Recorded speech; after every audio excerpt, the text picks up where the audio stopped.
Тази медитация, която ви обяснявам във всяко видео, и аз няма да спра да я обяснявам, защото това е моята мисия, това е моята цел, чрез тези видеа да ви покажа как да медитирате. Ритпа, Дзогчен, Маха Мудра, Зазен, състоянието, Випасана, това са всички тези са синоними от всички разклонения на будизма, което състоянието е едно. И аз се опитвам да ви го обясня как да медитирате, за да се поставяте в това състояние, което е отвъд манипулациите на ума,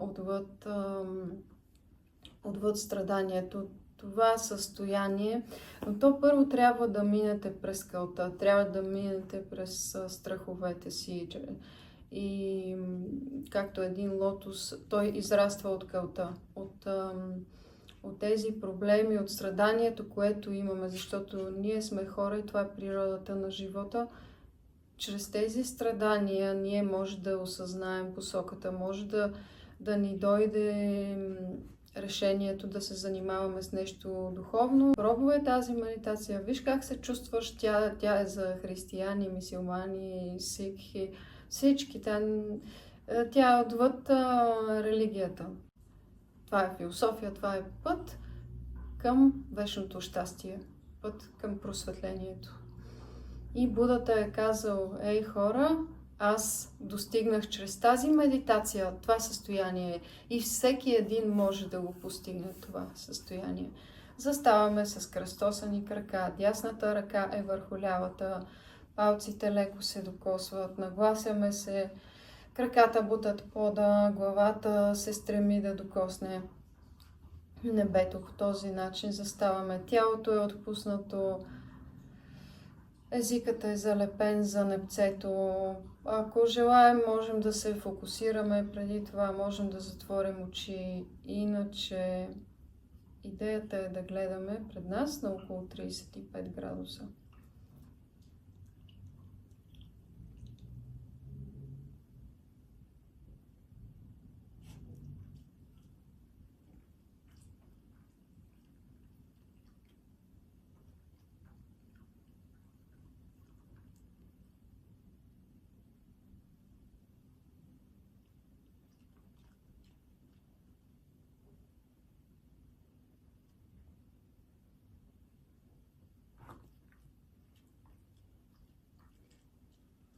Учените са открили, че такъв вид медитация остава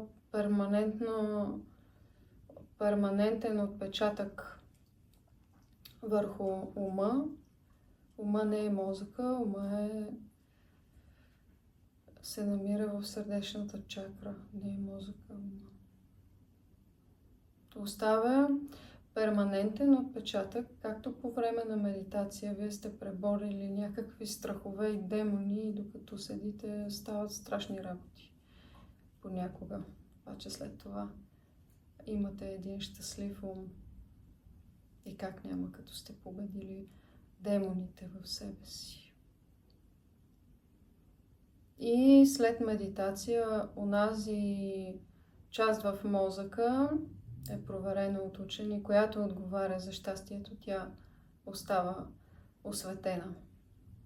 Така, по 20 минутки, ако медитирате всеки ден, опитайте, в рамките на един месец ще видите за какво става въпрос. Сега, моя личен опит не беше много розов в началото и едва стоях. Това 20 минути, 15 да стоя, такова предизвикателство беше. Иначе Zen Mind is beginner's mind, така че всички сме начинаещи. Не си мислете, че най-големите практици. Всеки като седне има предизвикателства. Не си мислете, че някой е много над вас и той медитирал с години. Може да медитирате и от 1 година, някой, който медитира 7 години, нищо да не е постигнал. Няма, всички сме начинаещи, като седнем, просто с опита по-лесно се поставяш така в това състояние. И така, ама няма значение колко си медитирал. Важното е да успееш да хванеш техниката и после тя сама върши работата.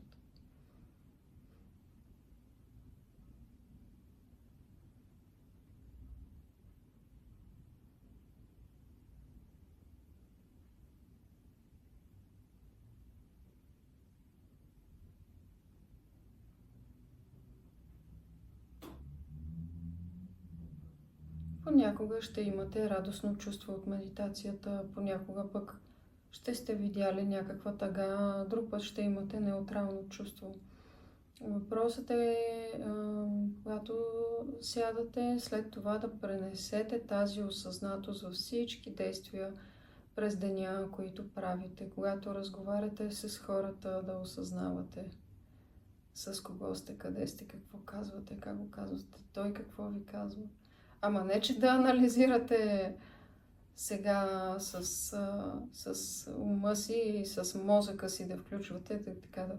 То става спонтанно, автоматично, ставаш по-присъствен. Когато ходите, осъзнавайте стъпките си. Аз така се оправих от болка в колената. Има ходеща медитация. Ще ви я покажа някой път.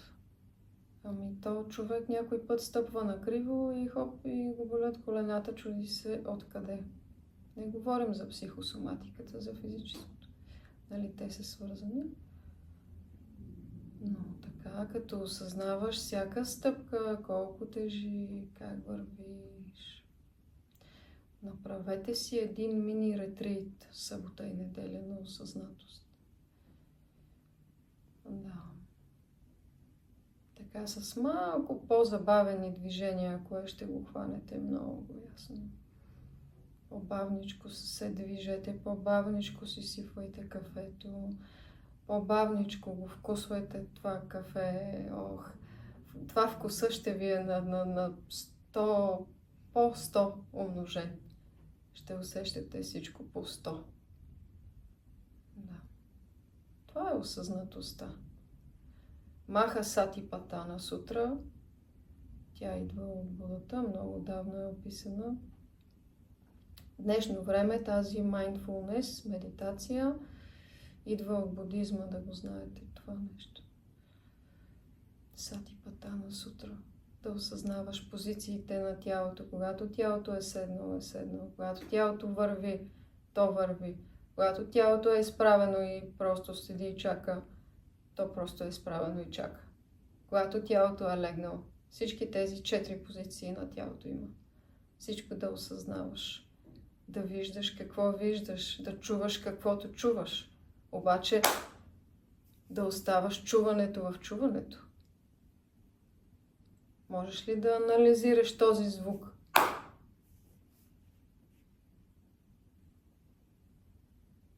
Оставаш чуването в чуването и звука да се разтвори. Той е и дошъл и си е заминал много отдавна. Това беше в миналото. Това беше много отдавна в миналото. То създаде някакви вълни и този звук и изчезна. Но така наши събития в живота оставят отзвук цял живот някой път. Ама с тази медитация трудностите се изчистват. Оставяш звука в звука, виждането във виждането, вкусването във вкусването, мириса в мириса. Всички умствени проекции така идват и си отиват, идват и си отиват. Анича. Непостоянството на нещата. Анича. Аната. Без азовост. Няма същност, върху която се натрупват позитивни и негативни неща и карма. Аз, моето. Отговорете си на въпроса, кой е този аз? Кой е аз, като кажеш кой е аз?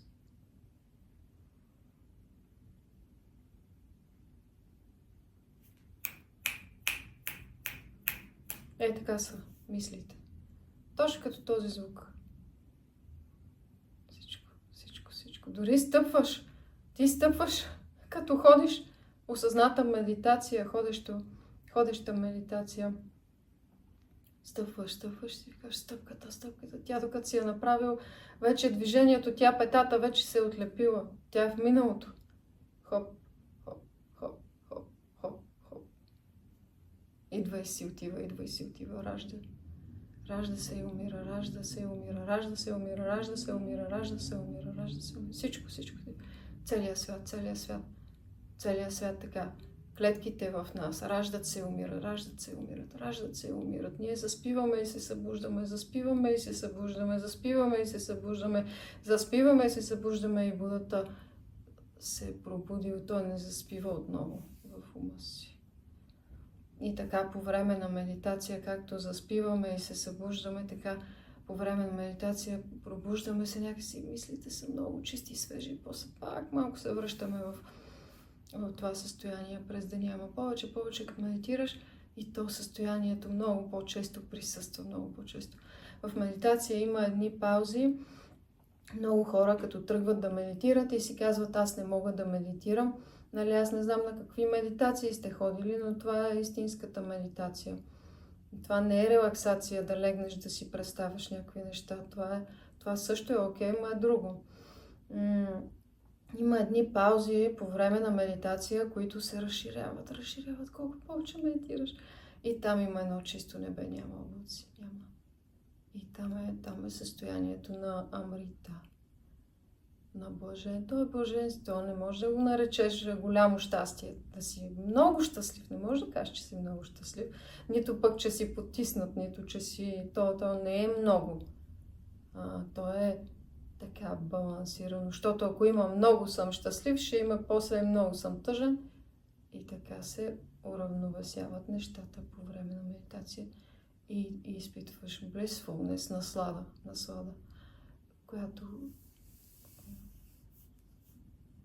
когато тези паузи стават все по-големи. Ама хванете си ги, бе, хората. Никой не може да извърви пътя вместо вас. За съжаление, никой не може да излекува друг. Будата може да покаже пътя, може да те насочи с философия, малко да ти насочи мисленето, защото правилното мислене е важно. Ама кой ще извърви пътя до черни връх? Ти си човека с твоите стъпки. Хоп, хоп, хоп, хоп. 10 ляв. Ама тя вече 10 ляв. Ражда се и умира. Всяка стъпка. Ние всеки ден сме нови хора.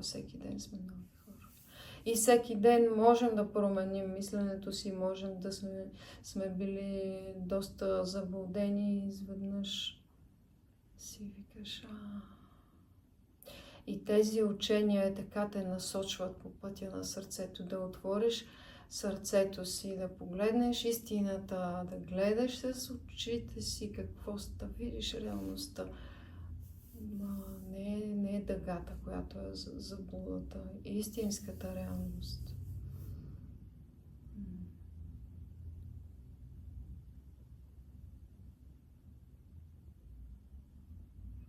Като седите, не търсете нищо. Аз не мога да си спра мислите. Моля ви се, не се опитвайте да си спирате мислите. Като седите, слушайте дъжда навън. Как вали? Как сте седнали? Усещайте тежестта на тялото си. Ами дишането, вие дишате, бе, хора. Вие осъзнавате ли, че дишате? Вие, ако не дишате, няма живот. Това е връзката с живота. Може и през устата да дишате, между другото, по време на медитация. Много хубаво, така леко. Да отворите през устата.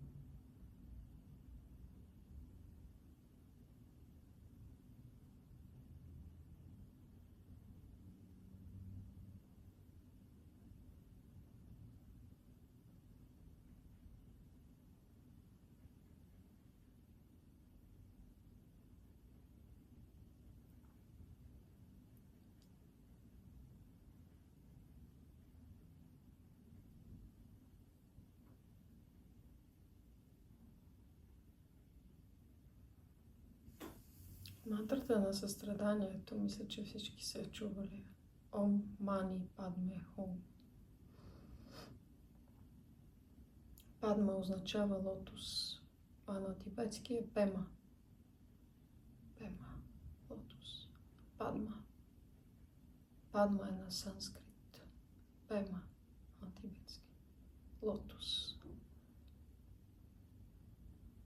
Ом Мани Пеме Хум на тибетски.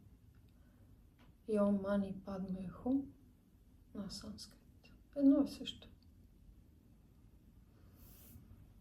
Om Mani Padme Hum, Om Mani Padme Hum, Om Mani Padme Hum, Om Mani Padme Hum, Om Mani Padme Hum, Om Mani Padme Hum, Om Mani Padme Hum. Padme Hum, Om Mani Padme Hum, Om Mani Padme Hum, Om Mani Padme Hum, Om Mani Padme Hum, Om Mani Padme Hum, Om Mani Padme Hum. Om Mani Padme Hum, Om Mani Padme Hum, Om Mani Padme Hum, Om Mani Padme Hum, Om Mani Padme Hum, Om Mani Padme Hum. Това е мантрата, която премахва страданието му. На всички 6 вида форми на съществуване.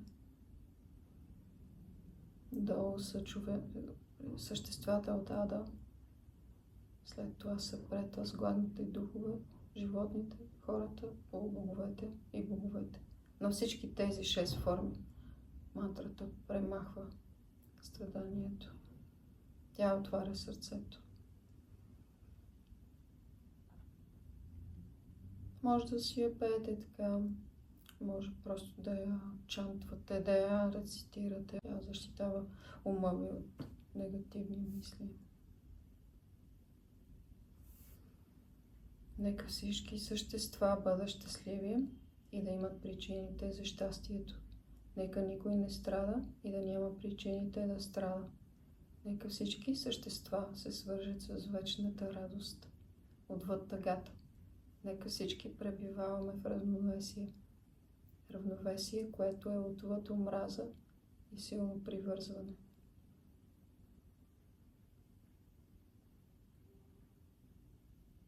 Любов, музика, слънчеви лъчи. Така. Наслаждавайте се на живота. Може да е живота, може да е много красив, може да имате радостта, независимо какво преживявате, ама то от трудностите можеш да разбереш, вау, радостта. Това е радостта. Аз видях какво е дълбочината на дъното на океана, в дупката на най-голямата дупка, да потънеш. Като си го видял това и може да познаеш радостта. Тук. Може да ги познаеш тези неща. За това, че трудностите не са лошо нещо, много хубаво нещо. Те са истински дар, истински дар. Чрез тях можеш много. Запомнете, че лотосът расте в кал. Той не живее в чистичка, красива ваза, така у вас, на чистичко и спокойно. Лотосът, лотосовата сутра, диамантената сутра, мълчаливата сутра на Будата, в която той показва ето така лотоса. Да не мислите, че е случайно, че е лотос, че заставаш в поза лотос, случайно, че Будата е показал ето така един лотос. Нищо друго не е казал, нали? Само е показал лотоса и ти си прави изводите за това.